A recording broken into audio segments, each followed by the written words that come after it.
அனைவருக்கும் எனது அன்பு கலந்த வணக்கங்கள். நான் உங்கள் அஸ்ட்ரோ சின்னதுரை, பிளிமிசை கூத்தூர், பெரம்பலூர் மாவட்டம். சந்திர திசையில் கேது புத்தி பலன். பொதுவாக ஜோதிட சாஸ்திரத்துல தசா புத்தி அப்படிங்கிறது ஜாதகத்தை இயக்கக்கூடியது. அதாவது ஜாதகரை இயக்கிறதே தசா புத்தி தான். ஒருவருக்கு குழந்தை பிறக்கணும்னா ஐந்தாம் பாவகத்துடைய தசா புத்தி இயங்கணும், அல்லது புத்திர கரகம் குரு பகவானுடைய தசா புத்தி இயங்கணும். ஒருவருக்கு திருமணம் நடைபெறணும் அப்படின்னா 7ஆம் இடத்து அதிபதியோடைய தசாபுத்தி நடக்கணும். அப்படி இல்லைன்னா ஆண்களா இருந்தா சுக்கிரன், பெண்களா இருந்தா செவ்வாய், இவர்களுடைய தசாபுத்தி இயங்கணும். தொழில் தொடங்கணுமா 10ஆம் அதிபதியோட தசாபுத்தி இயங்கணும். இப்படி அது சம்பந்தமான பாவகம், அது சம்பந்தமான கிரகத்துடைய தசாபுத்தி இயங்கினாதான் அந்த செயல் அந்த இடத்துல நடைபெறும்.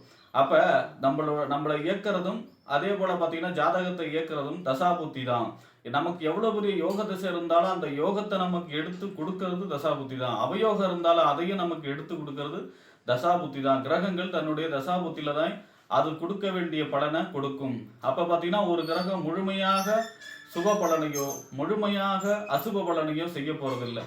அதுல ஒரு தசையில 9 புத்திகள் இருக்கு. அப்ப பார்த்தீங்கன்னா ஒருவருக்கு யோக திசை நடக்குது, பெரிய நன்மையான ராஜயோக திசை நடக்குதுன்னா கூட புத்திநாதன் உங்களுக்கு லக்னத்துக்கு 6, 8, 12 மறைஞ்சோ பகை நீச்சமாயோ அல்லது லக்னத்துக்கு பாவருடைய நட்சத்திர சாரத்திலேயோ பாதகாதிபதியுடைய நட்சத்திர சாரத்திலேயோ இருந்து புத்திநாதன் நடத்தும் போது அந்த இடத்துல நல்ல பலன் ஏற்படாது. அதுவே பார்த்தீங்கன்னா ஒருத்தருடைய அவயோக திசை நடக்குது, மாரக திசை நடக்குது, பாதகாதிபதி திசை நடக்குதுன்னா கூட லக்னத்துக்கு கேந்திர திரிகோணத்துல லக்னத்துக்கு சுபருடைய நட்சத்திர சாரத்துல இருந்து இருக்கக்கூடிய புத்திநாதன் அந்த நேரத்துல கெடுபலனே நடக்காட்டியும், அதாவது நல்ல பலனே நடக்காட்டியும் கெடுபலன் நடக்காம இருக்கும். ஆக ஒருவருக்கு தசாபுத்தி முழுமையாக நல்ல பலனையோ தீய பலனை தருவதில்லை. புத்திநாதனை அனுசரித்து அப்பப்போ பலன்கள் மாறுபடும். ஆனாலும் தசாநாதனை மாரி புத்திநாதன் வேலை செய்யாது. ஆக ஒருவருக்கு இந்த தசாபுத்தி நடைமுறையில் இருக்கும் பொழுது சந்திர மகா திசை 10 வருட காலம், இந்த சந்திர மகா திசையில கேது புத்திங்கிறது 7 மாத காலம் நடைபெறும். இந்த சந்திர மகா திசையில கேது புத்தி காலம் ஒருவருக்கு என்ன பலனை தரும், இந்த சந்திர மகா திசையில கேது புத்தியில செய்யக்கூடிய வழிபாடுகள் என்ன, பரிகாரங்கள் என்ன என்பதையெல்லாம் பற்றி இந்த காணொலியிலே பார்ப்போம். இது போன்ற தொடர்ந்து ஜோதிட தகவல்களை பெறவும் தமிழ் மாத ராசி பலன்களை தெரிந்து கொள்ளவும் நமது சேனல் அஸ்ட்ரோ சின்னதுரை சப்ஸ்கிரைப் செய்து கொள்ளுங்க, லைக் பண்ணுங்க, நண்பர்களுக்கு ஷேர் பண்ணுங்க. அதாவது பாத்தீங்கன்னா சந்திர மகா திசைங்கிறது 10 வருஷம். ரோஹிணி, அஸ்தம், திருவோண நட்சத்திரக்காரங்களுக்கு மட்டும்தான் அது செல் நீக்கி இருப்பு திசைன்னு சொல்லி குறையும். பாக்கி இருக்கக்கூடிய எல்லாருக்கும் 10 வருட காலம் நடக்கும். சுக்கிர திசையை விட அதிகமான நல்ல பலனை செய்யக்கூடியது சந்திர மகா திசை.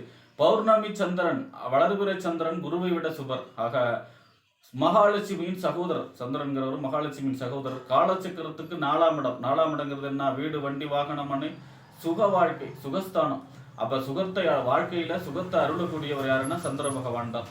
அப்ப இந்த சந்திர பகவானுடைய திசை 10 வருஷமும் மிகுந்த நல்ல பலன் இருக்கும். வீடு கட்டக்கூடிய யோகம், வெளிநாட்டு யோகம், இந்த தோட்டந்தொரவு வாங்கக்கூடிய யோகம், போர் அடிக்கக்கூடிய யோகம், கண்டிப்பாக வீடு கட்டக்கூடிய 100% அந்த சந்திரனுடைய வலுவை பொறுத்து அமையும்.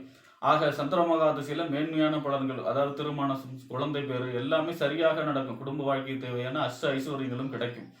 இந்த சந்திர மகா திசை முடிகிற வரைக்குமே பார்த்தீங்கன்னா திங்களூர், அதாவது திருவையாருக்கு பக்கத்தில் இருக்கிற திங்களூர் போய் திங்கக்கிழமையில வெண்பட்டு மல்லிகை பூ சாற்றி வழிபாடு செய்கிறதும், அப்படி இல்லைன்னா மாசத்துல ஒரு நாள், அதாவது சந்திரனுடைய அதிதேவதை பார்த்தீங்கன்னா பார்வதி அம்மன்.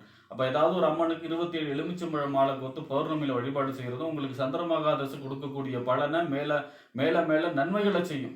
அதுவே கேது புத்தி அப்படின்னா சந்திரன் வந்து மனசு, கேது வந்து ஆன்மீக கிரகம். கேது தான் முக்திக்கு கிரகம். அதாவது லக்னத்துக்கு 12ஆம் இடம் முக்தி ஸ்தானம்னாலும் கேது தான் முக்திக்கு காரகம் வைக்கக்கூடிய கிரகம். ஒருவர் முக்தி அடையணும்னா என்ன செய்யணும், இந்த உலக வாழ்க்கையை வெறுக்கணும். இந்த உலக வாழ்க்கையை வெறுத்தா மட்டும்தான் அவர் முக்திக்கே போக முடியும். அந்த வேலையை செய்யக்கூடிய கிரகம் கேது பகவான். எதையும் தடுக்கும், சுருக்கும், அதுதான் கேதுவுடைய வேலை.